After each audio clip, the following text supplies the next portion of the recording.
Electronic tricycle dito sa Naga City. So, ang title nito, ang sarap mag-joyride sa e-trike.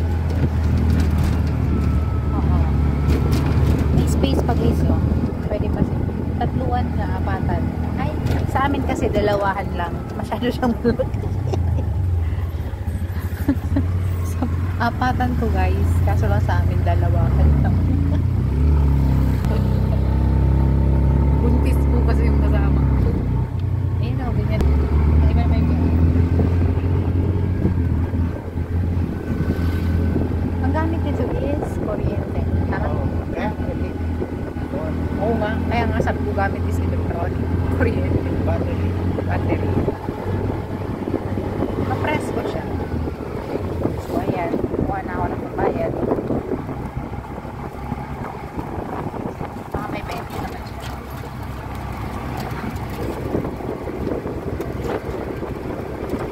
Yung mga skinita. Dito sa so ayan. Convenient. Sarap ng hangin.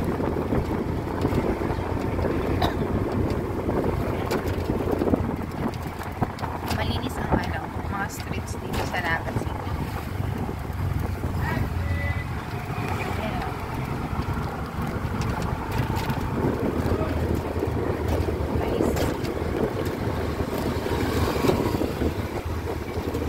Iba naman yung tricycle. Ito, e-trike. Meron din jeepney. Same din sa ibang lugar. Ay. So, medyo malayo-layo po ang biyahe namin.